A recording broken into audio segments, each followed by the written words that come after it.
Okay, this is 6.6, exponential growth and decay. So I am going to go over the warm-up. I'm going to go over number 1 on the warm-up. You need to distribute the 2, so 12 squared is... Yes, 12 squared is 144. X to the 4th, y to the 19th, times 2, x to the 6th, y to the 0, times 1, x to the negative 5, y to the 1. So 144 times 2 is 288. I have 4 x's and 6 x's. That gives me 10. 10 minus 5 is x to the 5th. 19 plus 0 is 19 plus 1 is y to the 20th. If I'm going too fast, just go ahead and pause the video. Okay, exponential growth. Exponential growth is the change that occurs when an original amount is increased. That should be constant, not constant, over a period of time. Again, if you need to read that, go ahead and pause it. Okay, so here we go. Constant growth.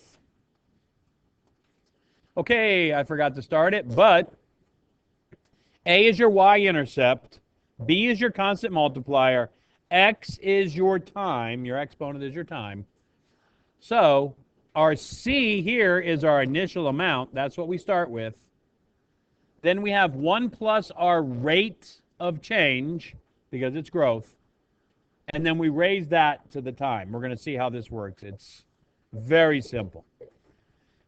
So you deposit $1,400 in an account that pays 6% interest compounded annually. Find the balance after 10 years. After 5 years. So 1,400 equals what, kids? That's our initial amount, isn't it? That's our C. 6% is our what? That is our rate. That is our rate. That is our R. And then 5 is going to be what? Time. So it's not difficult.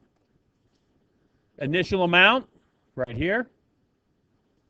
Your rate, right here. Your time, right here. So we put that in the formulae. So we have y equals 1,400 times 1 plus, now the rate is where things get weird. On your calculator, you do not have a percent in the calculators that I give you. So if you do not put this as 6%, you're going to get the answer wrong. And I'm going to raise that to the 5th power. So go ahead and put that into the calculadora. So here is how we put it into the calculator. I'm not going to put y equals, obviously. So I'm going to put my 1,400 in my parentheses, 1 plus. Now, I don't have a percent sign on here, so I have to convert that to a decimal. To convert a percent to a decimal, you move the decimal 2 spaces to the left, 0.06. Now, if you have a hard time with that, you're going to have to come in after school. And now I'm going to raise that to the 5th power, and I'm going to find out that if I put $1,400 into an account that pays 6% interest annually, at the end of 5 years, I'm going to have $1,873.52. Was it $1,873.52? There you go.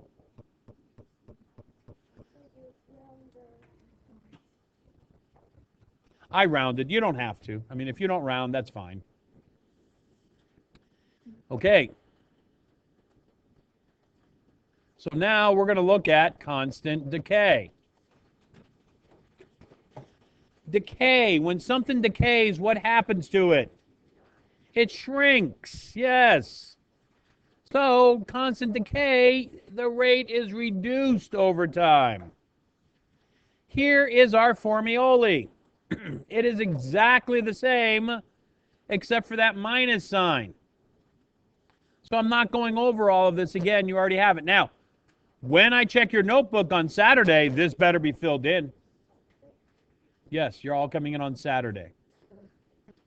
You don't want to come in on Saturday? Okay, then I'll check it Friday. I'll check it Friday before we take the test. Okay? Is that a deal? All that has to be done. Now, here we go. We're going to go decay, but now they want you to write a model, because if you look, this does not tell you you bought a used truck for $12,000. The value of the truck will decrease each year because of depreciation. That's called decay. The truck depreciates at a rate of 2.75% per year. They haven't told you how many years yet, have they? So now I need a model. Y equals, my initial amount is $12,000 times 1 minus, I have to move this 2 spaces to the left to get my decimal, 0.0275, and I just raised this to the, I'm going to put it to the t power. It could be to the x, it doesn't matter. That's my model. I don't have the years. Oh, look, they tell you the years right here. So you fill that in, yada, yada, yada, you're good to go. All right, kids, that's it. If you have any questions, please come in. Love you. Have a great day. Bye-bye.